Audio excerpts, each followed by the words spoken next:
Apparao had said, Deshamante matti kadoy, Deshamante manushuloy, meaning a country is not just its soil, a country is its people. In line with this, for us, Vikasit Bharat. దేశమంటే మట్టి కాదోయ్, దేశమంటే మనుషులోయ్ అంటూ తన ప్రసంగంలో గురజాడ అప్పారావు గారి నానుడి ఉపయోగించిన ఆర్థిక శాఖ మంత్రి నిర్మలా సీతారామన్ గారు ఆ దేశ ప్రజలకు చేసింది ఏమైనా ఉందా అంటే ఏమీ లేదని చెప్పాలి. నిన్న ప్రవేశపెట్టిన బడ్జెట్లో దిగువ మధ్యతరగతి పేదవాడికి ఈ బడ్జెట్లో ఏమైనా ఒరిగిందంటే ఏమీ లేదనే చెప్పాలి. కేవలం వేతన జీవులకు మాత్రమే, అది కూడా 4 లక్షల రూపాయల వరకు మాత్రమే నో ట్యాక్స్ పాలసీ. మిగతా స్లాబుల సంగతి అది వేరే. ఇక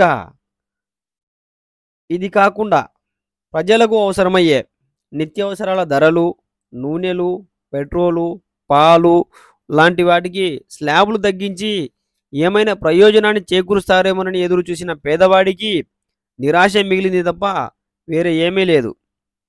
మన దైనందిన జీవితంలో భాగమైన వాహనాలు, అవి కూడా ఎలక్ట్రిక్ వాహనాల లిథియం అయాన్ బ్యాటరీల మీద సుంకాన్ని తీసివేయడం వల్ల వాటి ధరలు తగ్గి అందుబాటులోకి రావడం కొంచెం ఊరటనిచ్చే అంశం.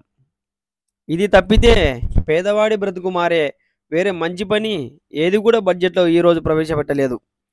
అలా కాకుండా బ్యాటరీల మీద సుంకాన్ని తీసివేయడం వల్ల సెల్ ఫోన్, ఎలక్ట్రిక్ వాహనాల ధరలు 30% తగ్గే అవకాశం ఉంది.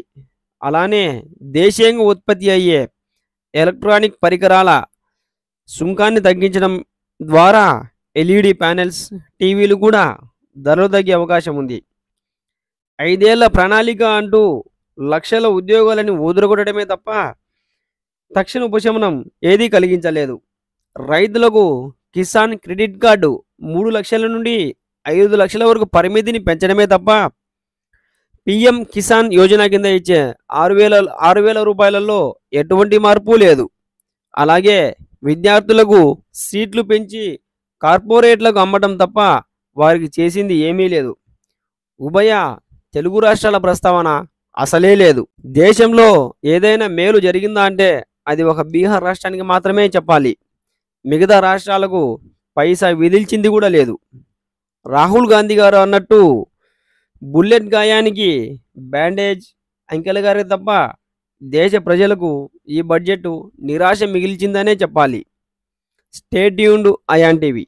జై హింద్.